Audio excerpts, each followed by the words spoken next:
CBSE words में आपका स्वागत है।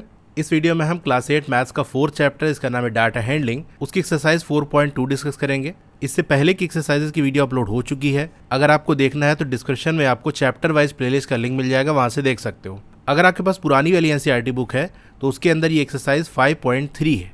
Question number 1, list the outcomes you can see in these experiments. तो यहाँ जो एक्सपेरिमेंट किए जा रहे हैं इसमें क्या क्या आउटकम्स आ सकते हैं, क्या क्या रिजल्ट आ सकते हैं, वो लिस्ट करो, वो लिख के बताओ। देखो एक्सपेरिमेंट क्या होता है, कोई भी चीज हम कर रहे होते हैं वो एक्सपेरिमेंट कहलाएगा। जैसे हम व्हील को घुमा रहे हैं या कॉइन को टॉस कर रहे हैं या डाइस को थ्रो कर रहे हैं, तो ये आपके एक्सपेरिमेंट हो गए। अब इन सब के करने में कुछ रिजल्ट आएगा। जैसे आपने कॉइन को उछाला तो उसमें रिजल्ट क्या क्या आ सकता है, या तो हेड आएगा या तो टेल आएगा।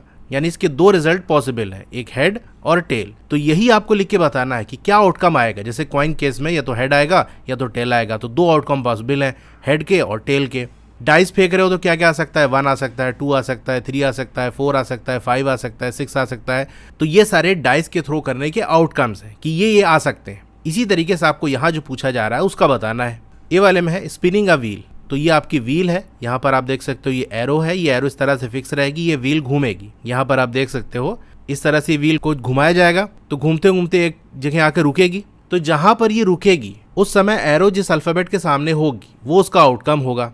तो भाई ये जो एरो है वो ए के सामने भी रुक सकती है, बी के सामने भी, सी डी ए, इनमें से किसी भी के सामने रुक सकती है। तो यही सारे इसके आउटकम्स होंगे। तो आउटकम्स आप लिखोगे ए, बी, सी, डी। अब आप ये पूछ सकते हो कि सर यहाँ पर तो 2 बार ए लिखा हुआ है, हम एक ही बार क्यों लिख रहे हैं। भाई चाहे ये वाले ए के सामने रुके या इस वाले ए के सामने रुके, आप यही कहोगे ना कि ए के सामने रुका है, एरो ए की तरफ पॉइंट कर रही है, ये दोनों ए एक ही तो है, अलग थोड़ी ना है। इसको एग्जाम्पल समझो। जैसे मान लो आपके पास 3 रेड बॉल है, तो मैं आपसे पूछूं बताओ आपके पास किस तरह की बॉल है, किस कलर की बॉल है, तो आप कहोगे रेड कलर की बॉल है। आप ये थोड़ी ना कहोगे मेरे पास रेड कलर की बॉल है, मेरे पास रेड कलर की बॉल है, मेरे पास रेड कलर की बॉल है।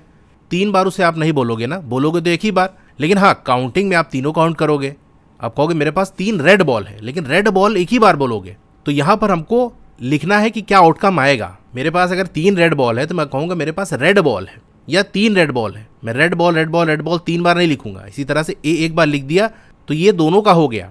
हाँ याद रखना, काउंटिंग जब होगी तो इसको भी काउंट करेंगे। अगर मैं पूछूं इसमें कि बताओ कितने आउटकम आ सकते हैं, तो इसमें 5 पॉसिबल आउटकम है, क्योंकि 2 बार ए के सामने रुका जा सकता है। यानी ए, ये वाले ए के सामने रुक जाए या ये वाले ए के सामने रुक जाए, ये 2 हो गया। फिर डी आपका 3 हो गया, सी आपका 4 हो गया और बी आपका 5 हो गया।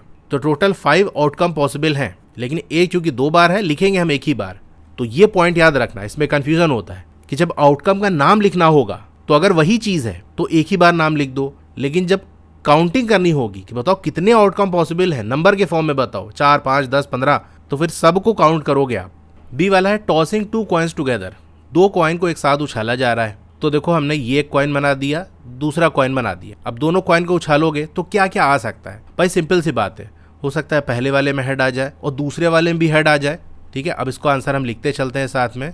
आउटकम्स क्या क्या आ सकती, तो शॉर्ट में हम लिखते हैं हेड के लिए सिर्फ एच ही लिखेंगे। अब पहले कॉइन में हो सकता है हेड आ जाए, दूसरे कॉइन में हेड आ जाए, या ऐसा हो सकता है ना पहले कॉइन में हेड आ जाए दूसरे में टेल आ जाए, यानी एच टी। ऐसा हो सकता है कि पहले वाले कॉइन में टेल आ जाए और दूसरे में हेड आ जाए, यानी टी एच। या फिर ऐसा हो सकता है कि पहले में भी टेल आए दूसरे में भी टेल आ जाए, टी टी। इसके अलावा और कोई तो पॉसिबल है नहीं, यही सब आ सकता है ना। तो यही इसके पॉसिबल आउटकम है, H H H T T H T T. Side में आप ऐसे ब्रैकेट में लिख देना, एच का मतलब हेड और टी का मतलब टेल। ठीक है, क्वेश्चन नंबर 1 हो गया। Question number 2, when a dice is throne list the outcomes of an event of getting. कह रहा अगर डाइस को थ्रो किया जा रहा है तो आप आउटकम्स को लिस्ट करो ऑफ एन इवेंट। पहले वाले क्वेश्चन में आपको आउटकम्स बताना था एक्सपेरिमेंट की। अब ये एक्सपेरिमेंट और इवेंट में क्या फर्क है। एक्सपेरिमेंट मैंने आपको बताया था, लेकिन आप दोनों कंपैरिजन कर रहे हैं ना, तो फिर से मैं बता देता हूँ। कोई भी चीज़ हम करते हैं, कॉइन को उछालना, डाइस को थ्रो करना, व्हील को स्पिन करना, या 52 जो आपके कार्ड्स होते हैं उसमें से किसी कार्ड को निकालना, तो ये एक्सपेरिमेंट कहलाता है। उस एक्सपेरिमेंट के अंदर क्या क्या रिजल्ट आ सकते हैं ये इवेंट कहलाता है। एग्जाम्पल समझो, हमने कॉइन को टॉस किया, तो टॉस करना ये एक एक्सपेरिमेंट है। टॉस करने में क्या आ सकता है, भाई हेड आ सकता है या आपका टेल आ सकता है। तो हेड आना ये एक इवेंट होगा, यानी एक रिजल्ट जो आएगा वो एक इवेंट कहलाएगा, और टेल का आना ये एक और इवेंट है। यानी हम कह सकते हैं अगर हमने एक कॉइन को टॉस किया तो ये टॉस करना एक एक्सपेरिमेंट है, इसमें हेड और टेल का आना ये एक एक इवेंट है, यानी अलग अलग दोनों इवेंट है। तो कॉइन को उछालने में एक एक्सपेरिमेंट होगा और दो इवेंट्स होंगे, एक हेड का और टेल का। तो इस क्वेश्चन में आपसे क्या कहा जा रहा है कि डाइस को थ्रो किया जा रहा है, तो उसके आउटकम में बहुत सारे इवेंट्स होंगे। तो उन सारे आपको इवेंट नहीं लिखने, बल्कि इवेंट ऑफ गेटिंग क्या मिले, कौन वाले इवेंट का आपको बताना है। फर्स्ट वाला है अ प्राइम नंबर। अगर आउटकम ऑफ एक्सपेरिमेंट पूछता तो डाइस के थ्रो करने में हमारे पास क्या क्या आ सकता था, 1 आ सकता था, 2, 3, 4, 5, 6, ये इसके आउटकम्स होते। लेकिन हमको एक्सपेरिमेंट का आउटकम नहीं बताना है, बल्कि वो इवेंट का आउटकम बताओ जिसमें एक प्राइम नंबर आ रहा है। तो इसी टोटल में से डाइस के फेंकने में हमको यही नंबर आ सकते हैं, इसमें से जो प्राइम है सिर्फ वही वाले आउटकम आपको लिखने हैं। जैसे 2 आपका प्राइम हो गया, 3 और 5 ये 3 आपके प्राइम है, तो यही इसके आउटकम हो गए, यही इसका आंसर होगा। प्राइम नंबर आपका 7 भी होगा, 11 भी होगा, लेकिन डाइस में 1 से 6 ही नंबर आ सकते हैं, इसके अलावा और नंबर नहीं आ सकते। तो उस एक्सपेरिमेंट से क्या क्या आ सकता है उनमें से हमको बताना है कि जो पूछा जा रहा है उसका। तो आप लिखोगे outcome of an event of getting a prime number is 2, 3, 5। अब बी वाला है नॉट अ प्राइम नंबर। तो डाइस की फेंकने में 1, 2, 3, 4, 5, 6 इनमें से कुछ नंबर आ सकते हैं, हमको सिर्फ वही वाला नंबर बताने हैं जो कि प्राइम नंबर नहीं है। तो 1 आपका प्राइम नंबर नहीं है, 4 नहीं है और 6 नहीं है। तो यही आप लिख दोगे outcomes of an event of getting not a prime number are 1, 4, 6। अच्छा, यहाँ पर भी इसकी जगह आप आर कर दो और ये आउटकम्स एक से ज्यादा आ रहे हैं ना। तो ये फर्स्ट वाला पार्ट हो गया। सेकंड वाले में क्या कह रहा है, इसके ए में पूछ रहा है अ नंबर ग्रेटर देन 5। अब ध्यान रखना सारी बात आपके डाइस की ही करी जा रही है कि डाइस फेंकने में तो वैसे तो 5 से बड़ा बहुत सारे नंबर हैं, इन्फिनाइट नंबर से, लेकिन डाइस पे क्या क्या नंबर आ सकते हैं उसी की बात कर रहा है, क्योंकि हमारे एक्सपेरिमेंट में रिजल्ट जो पॉसिबल है 1, 2, 3, 4, 5, 6 बस यही है। तो इसी में से बताओ वो नंबर जो 5 से ज्यादा है। तो 5 से ज्यादा बस एक ही नंबर है 6, लिख दो यही। Outcome of an event of getting a number greater than 5 is 6। B वाले पूछ रहा है नंबर नॉट ग्रेटर देन 5, ऐसा नंबर जो 5 से बड़ा नहीं है। तो 5 से बड़ा तो बस एक ही है 6। तो 1, 2, 3, 4 ये तो होगा ही। कह रहा 5 से बड़ा नहीं होना चाहिए, तो 5 भी तो आएगा। 5 से बड़ा तो नहीं है, 5 के बराबर है। तो ये सारे आप लिखोगे। Outcomes of an event of getting a number not greater than 5 are 1, 2, 3, 4, 5। ये इसके आउटकम्स हैं। तो क्वेश्चन नंबर 2 हो गया।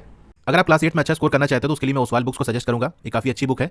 इसके अंदर आपको रिवीजन नोट्स मिल जाएंगे, क्यूआर स्कैन करके वीडियोस देख सकते हो, इस तरह के माइंड मैप्स आपको मिल जाएंगे, इन टेक्स्ट क्वेश्चन हो गए जैसे ट्राइडीज वगैरह उसके सोल्यूशन, एक्सरसाइज के सोल्यूशन और एनसीईआरटी एग्जाम्पल जो कि एग्जाम के पॉइंट ऑफ व्यू से बहुत इंपॉर्टेंट है, उसके इंपॉर्टेंट क्वेश्चन के सोल्यूशन मिल जाएंगे। फिर जो लेटेस्ट पैटर्न है उसके अकॉर्डिंग आपको कॉम्पिटेंसी या क्रिटिकल थिंकिंग बेस्ड क्वेश्चन भी पूछे जाएंगे, तो वो भी आपको यहाँ मिल जाएंगे। और लास्ट में आपको 2 प्रैक्टिस पेपर्स मिल जाएंगे। अगर आपको इस बुक को परचेज करना है तो मैंने डिस्क्रिप्शन में लिंक दे दिया है, वहां से, नहीं तो मेरा व्हाट्सएप चैनल है, इसको ओपन कर लो। यहाँ पे टॉप पे चैनल का नाम है, उस पर क्लिक कर दो। रीड मोर पे क्लिक करना है तो यहाँ आपको एक लिंक मिल जाएगा, इस पर क्लिक करके यहाँ से परचेज कर सकते हो। क्वेश्चन नंबर 3 फाइंड द, ये वाला है probability of pointer stopping on D in question number 1A।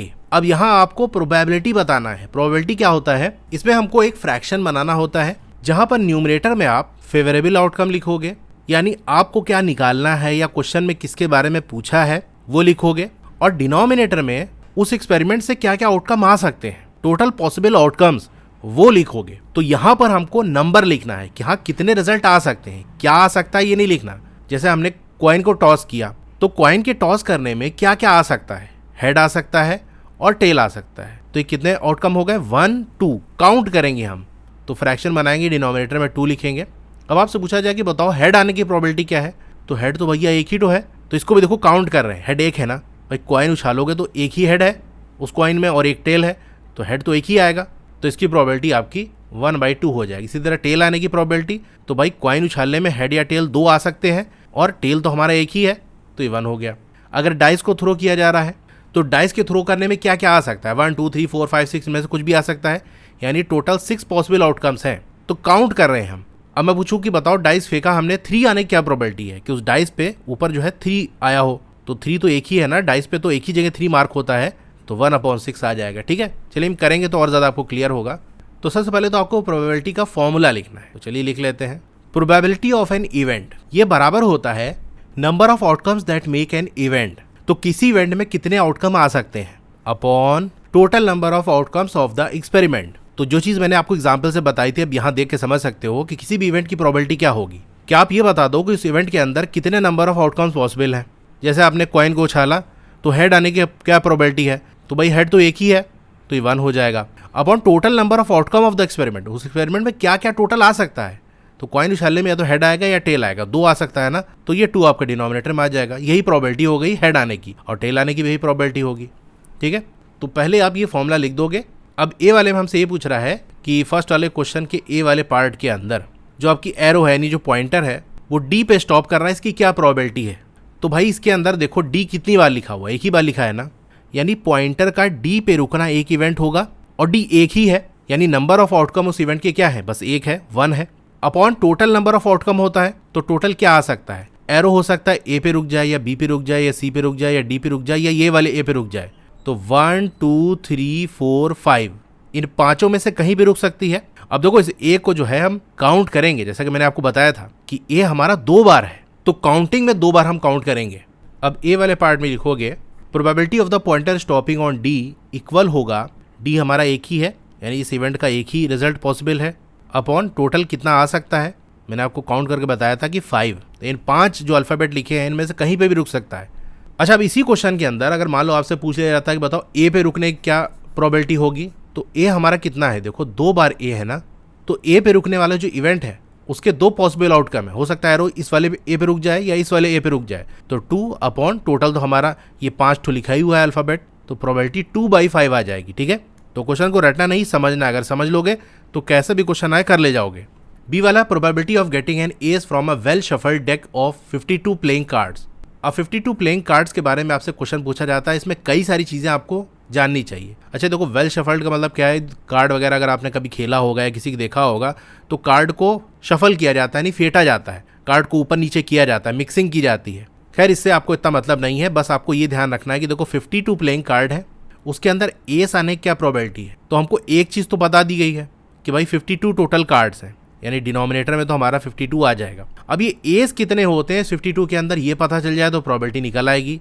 तो यही एस पता करना है, उसके लिए और चीज़ें भी आप थोड़ा जान लो ताकि इसके अलावा भी आपसे पूछ लिया जाए कि किंग आने की क्या प्रोबेबिलिटी है या क्लब्स आने की क्या प्रोबेबिलिटी है, डायमंड आने की क्या प्रोबेबिलिटी है। तो ये कार्ड वाले पे और भी क्वेश्चन पूछे जा सकते हैं, तो कार्ड की पूरी कहानी आपको मालूम होनी चाहिए। तो हमारे देखो 52 जो प्लेइंग कार्ड्स होते हैं वो 4 हिस्सों में बटे होते हैं, जिसको हम सूट्स कहते हैं। एक आपका क्लब्स होता है, दूसरा आपका डायमंड्स होता है, तीसरा हार्ट्स और फोर्थ आपका स्पेड्स होता है। यानी 52 कार्ड्स 4 हिस्सों में बटे होते हैं। ये जो नाम है इनके शेप के हिसाब से है, जैसे कार्ड पे क्लब वाला शेप बना होगा या डायमंड शेप बना होगा या हार्ट शेप बना होगा या स्पेड वाला शेप बना होगा, तो इसी हिसाब से इनका नाम है। तो 52 को 4 हिस्सों में बांटो, 52 को 4 से डिवाइड करो तो आपका 13 आएगा, यानी हर जो है सूट के अंदर 13 कार्ड्स होंगे। अब जैसे हम क्लब की बात कर ले तो इसमें 13 कार्ड कौन कौन से होंगे, नंबर की फॉर्म में स्टार्ट होता है 1 2 3 4, बस यहाँ पर 1 की जगह हम एस लिखते हैं, यानी इक्का, इसको 1 भी समझ सकते हो लेकिन एस लिखा होता है। फिर आएगा आपका 2 3 4 5 6 7 8 9 10, नंबर तक हमारे बस 10 तक है। फिर आपका जैक होता है, क्वीन होता है और किंग होता है। क्लब में ये इतने कार्ड होते हैं। बिल्कुल यही कार्ड आपके डायमंड में भी होते हैं, ठीक है, बिल्कुल सेम कॉपी। हार्ट में भी यही तरह के कार्ड होते हैं और स्पेड्स में भी आपके यही कार्ड होते हैं, एस 2 3 4 5 6 7 8 9 10, जैक क्वीन किंग। बस फर्क क्या होता है शेप का, उस कार्ड पे कौन सा शेप बना है। अब मैं आपको फिगर दिखाता हूँ तो आपको क्लियर होगा। तो ये हमारे 52 कार्ड है, इसके अंदर 4 सूट हैं, हर सूट के अंदर 13 कार्ड है। जैसे आपका क्लब्स हो गया तो देखो क्लब्स वाले जो कार्ड में इस तरह का शेप बना होगा, कुछ ट्री टाइप का शेप बना होगा, ये ब्लैक कलर का होता है।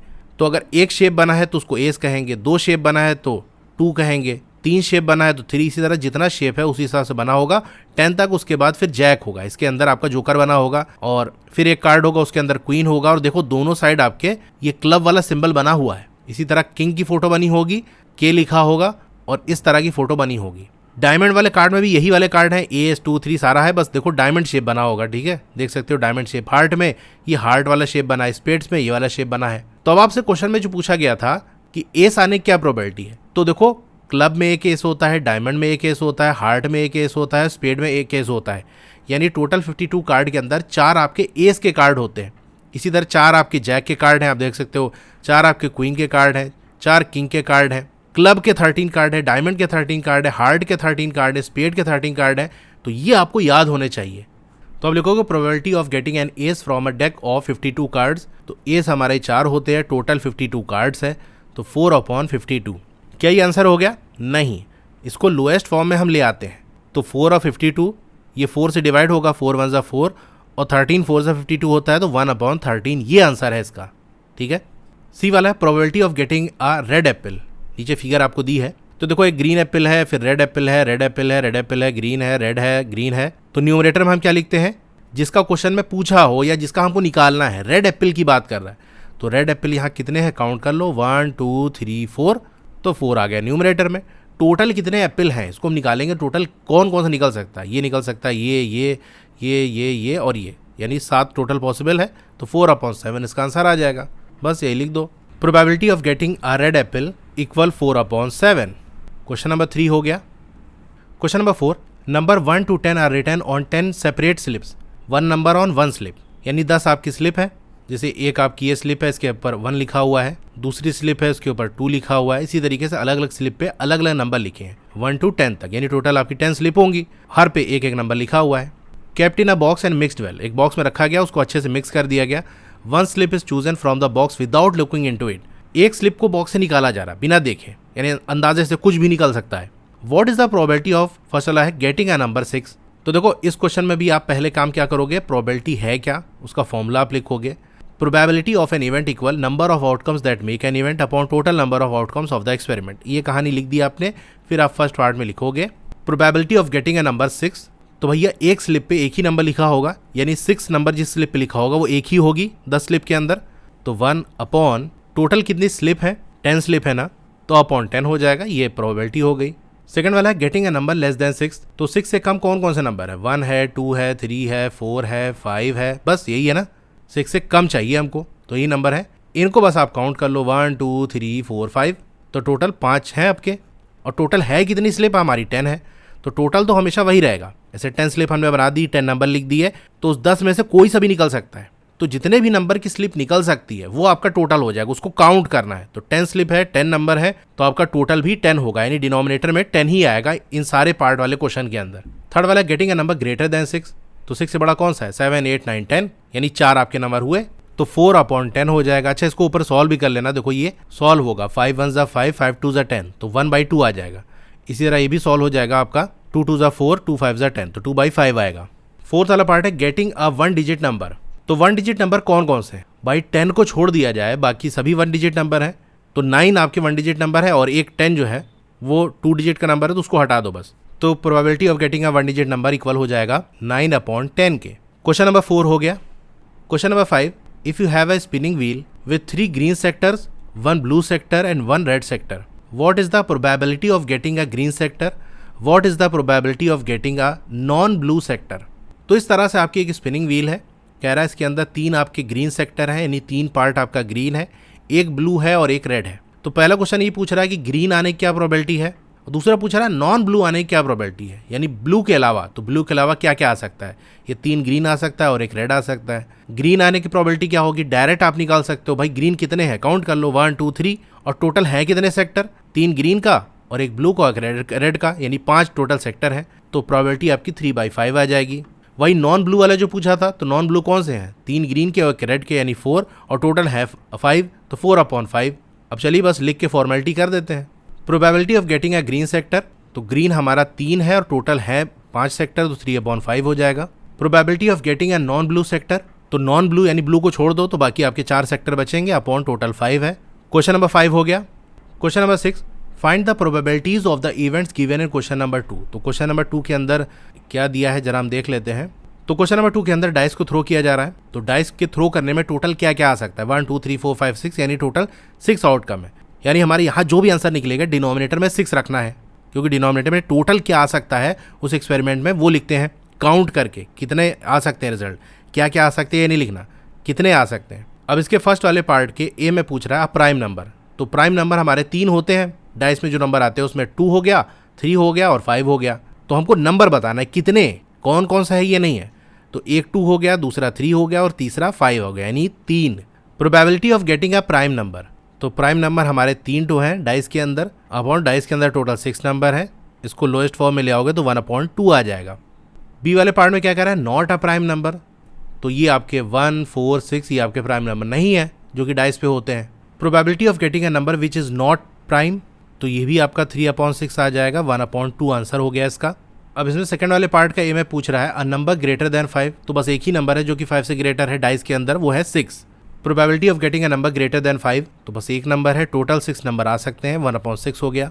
बी वाला है नंबर नॉट ग्रेटर देन 5, ऐसा नंबर जो 5 से बड़ा ना हो, यानी 1 से 5 तक नंबर हम ले सकते हैं, तो टोटल 5 नंबर्स होंगे हमारे। या हम ऐसे समझ सकते हैं कि अगर 6 को हटा दो तो बाकी सारे वही नंबर हैं जो हमको चाहिए। Probability of getting a number not greater than 5, तो ऐसे 5 नंबर है, टोटल 6 हो गया, तो 5/6 ही इसका आंसर आ गया। क्वेश्चन नंबर 6 हमारा हो गया, उसी के साथ ही एक्सरसाइज कंप्लीट हो गई। क्लास 8 की और वीडियो देखना चाहते हो तो इस तरह से आपकी वीडियो चली होगी। पहले वीडियो को लाइक कर लो, चैनल को सब्सक्राइब कर लो, मोर पे क्लिक कर देना है, फिर से मोर पे क्लिक कर देना है, तो आपका डिस्क्रिप्शन ओपन हो जाएगा। यहाँ पर आपको मेरे व्हाट्सएप चैनल का लिंक मिल जाएगा, उसको ज्वाइन कर लोगे तो आपको लेटेस्ट अपडेट मिलती रहेगी। डोंट वरी, आपका नाम और फोन नंबर किसी को भी विजिबल नहीं होगा। फिर क्लास 8 की बेस्ट बुक का लिंक मैंने दे दिया है, इस लिंक पे क्लिक करके यहाँ से परचेस कर सकते हो। अब अगर आपको स्टडी मटेरियल चाहिए, जैसे नोट्स हो गया, एक्सरसाइज के सॉल्यूशन हो गया, तो मेरी वेबसाइट विजिट कर सकते हो। और नीचे आओगे तो क्लास 8 मैथ्स की चैप्टर वाइज प्लेलिस्ट मिल जाएगी। जिस चैप्टर की वीडियो देखनी है उसके साथ में जो लिंक है उस पर आप क्लिक करोगे तो उस चैप्टर की प्लेलिस्ट ओपन हो जाएगी। और नीचे आओगे तो और भी जो सब्जेक्ट्स हैं उनकी प्लेलिस्ट का लिंक मिल जाएगा। Okay, thank you.